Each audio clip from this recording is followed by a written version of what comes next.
Welcome guys, जेके loan job channel में आपका बहुत बहुत स्वागत है। सब्सक्राइब कीजिए जेके लोन जॉब चैनल को और पाइए रोजाना फिजिक्स, केमिस्ट्री, बायोलॉजी का मल्टीपल चॉइस क्वेश्चन जो आपके एंट्रेंस एग्जाम के लिए बहुत ही ज़्यादा हेल्पफुल है। सो गाइज, ये हमारा पार्ट सेकंड है, पार्ट सेकंड केमिस्ट्री का। और ये मॉर्निंग वाला वीडियो यानी कि सुबह का, ठीक है। शाम को आपको फिजिक्स का वीडियो मिल जाएगा, शाम की 6 बजे देख लेना। आपको फिजिक्स का 6 के लगभग भौतिक विज्ञान का वीडियो मिल जाएगा आज, ठीक है। और ये सुबह में आपको हम केमिस्ट्री यानी कि रसायन विज्ञान करवा देते हैं इसके एमसीक्यूज। और बहुत सारे क्वेश्चन आपको इजीली देखने को मिल जाएंगे। लेवल ये रहेगा क्वेश्चन का, ना ज़्यादा हार्ड ना ज़्यादा इजी, ठीक है, मीडियम। यही आपका लेवल रहता है, चाहे आपका बीएस नर्सिंग का हो, चाहे आपके पैरामेडिकल का हो, चाहे आपका फार्मेसी का हो, लेवल यही रहता है, ठीक है। तो चलिए शुरू करते हैं। बट ईमानदारी से रोजाना वीडियो देखिए, बहुत ज़्यादा वीडियो देखिए, ताकि आपको बहुत सारे क्वेश्चन ऐसे याद हो जाए, ठीक है।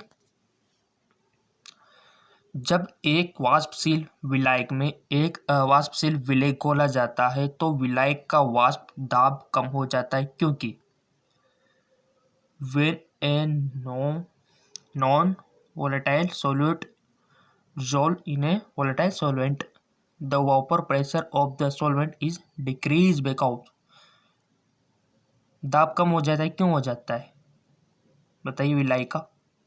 विलायक का ग्राम अणुहंस 1 से कम हो जाता है, विलेन का घनत्व बढ़ जाता है, या फिर विलेन का पृष्ठ तनाव कम हो जाता है, या फिर विलेन की सांद्रता बढ़ जाती है। चैप्टर तो पढ़ा होगा आपने, विलायक विलेन वाला, ठीक है। विलेन का चैप्टर है आपके 12th में केमिस्ट्री में, क्वेश्चन बनाए वहाँ से, और वहाँ से तो क्वेश्चन बनता है 100%। बहुत सी बार तो पूछ लिया जाता है कि कौन निम्न में से कौन टेम्परेचर पर निर्भर नहीं करता, तो वो होता है, कौन होता है, मोललता, ठीक है। वो चीज़ याद रखना, क्योंकि उसमें किलोग्राम प्रयुक्त होता है। सो डिसाइड कीजिए कौन सा आंसर सही होगा इसका। आई होप आपने सिलेक्ट कर लिया होगा। इसका राइट ऑप्शन हो जाएगा आपका, विलायक का ग्राम अणुअंश 1 से कम हो जाता है। विलायक का ग्राम अणुअंश 1 से कम हो जाता है, ठीक है। जी हाँ, बिल्कुल, विलायक का ग्राम अणुअंश 1 से कम हो जाता है। चलो आगे।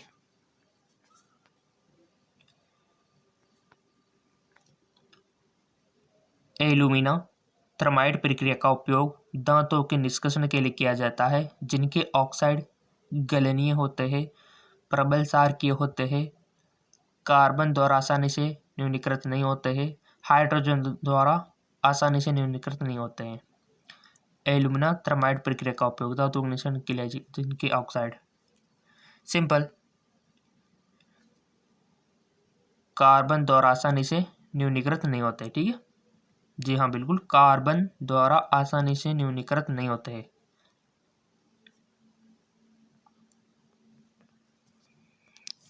नेक्स्ट क्वेश्चन सारे इंपॉर्टेंट है गाइस। लाइक मिलते रहेंगे आपके तो क्वेश्चन तो हम बनाते रहेंगे आपके लिए। अभी तो एक दिन में 2-2 ही बनाते हैं, अगर 3-3 भी बनाना पड़े ना, 3-3 भी बनाएंगे हम। उस संक्रमण धातु की पहचान करें जिसकी क्रिस्टलीय अवस्था में बीसीसी चालक संरचना नहीं होती है। उस संक्रमण धातु की पहचान करें जिसकी क्रिस्टलीय अवस्था में बीसीसी चालक संरचना नहीं होती है। बीसीसी चालक संरचना टॉस अवस्था से पूछा गया क्वेश्चन, यानी कि सॉलिड स्टेट चैप्टर से आया क्वेश्चन। चैप्टर ही पूरा इंपॉर्टेंट है, टॉस अवस्था वाला तो, जिसमें क्रिस्टल टॉस हो गए, है ना, उसके आयनिक सहसंयोजक बंद हो गए, आयनिक बंद हो गए, सहसंयोजक टॉस, आयनिक टॉस, बहुत सारे टॉस इसमें कौन से बंद पाए जाते हैं उनके बीच में, वो भी ज़्यादा इंपॉर्टेंट है। बीसीसी चालक संरचना नहीं होती है। सो गाइस, जो किसमें नहीं होती है, आपके कॉपर में, ठीक है। ऐसे क्वेश्चन बनते हैं। और जिन्होंने ये इस तरह के क्वेश्चन करना आ गया, उसका तो समझो सिलेक्शन है। सिलेक्शन क्या, उसका तो टॉप 10 में लिस्ट में नाम आ गया समझो। सिग्मा बंधित कार्बन धातु की यौगिकों की पहचान करें। Identify for sigma bond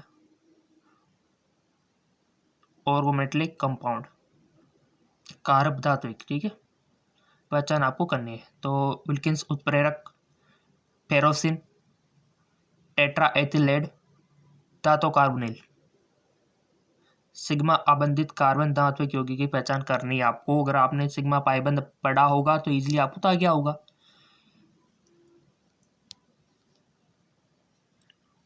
so simple guys, जिसका राइट ऑप्शन हो जाएगा आपका टेट्राएथिलेड। टेट्राएथिलेड ऑप्शन सी, यानी कि 3 वाला ऑप्शन सी आपका ABC दिया जाएगा वहां पे।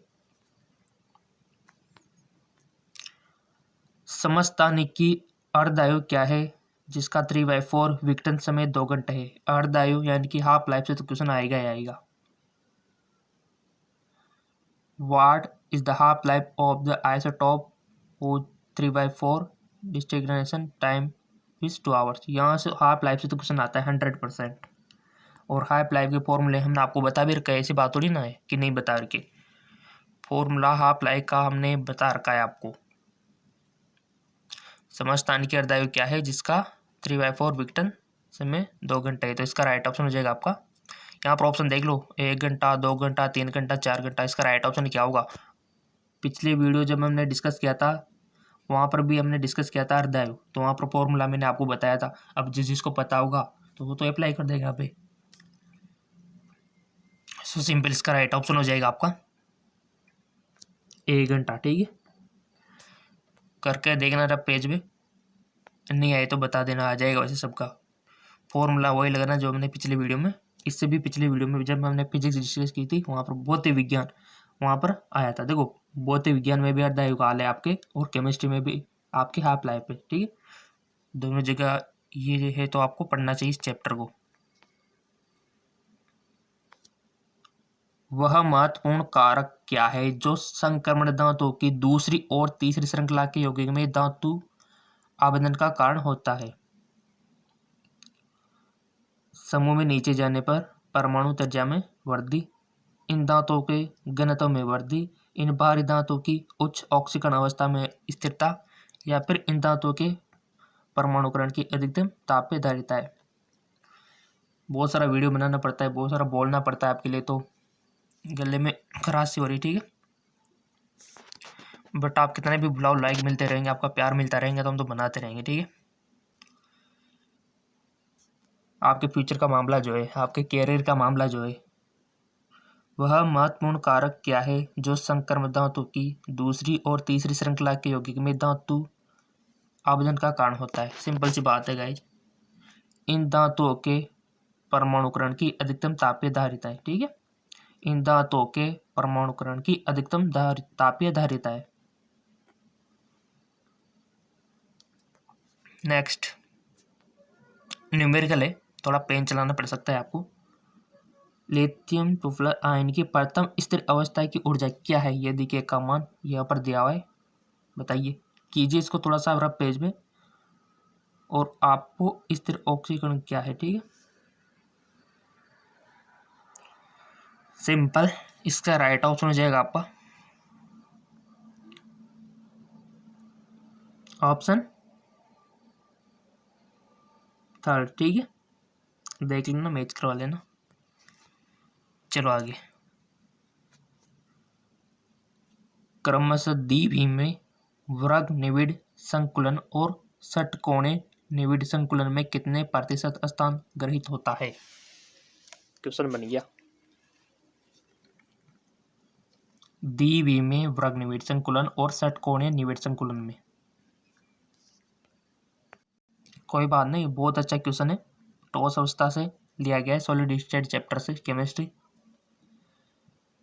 52.4% या फिर 60.4% या फिर 60.4% या फिर 52.4%, प्रत्येक स्थिति में 74, 68 और या फिर 42%।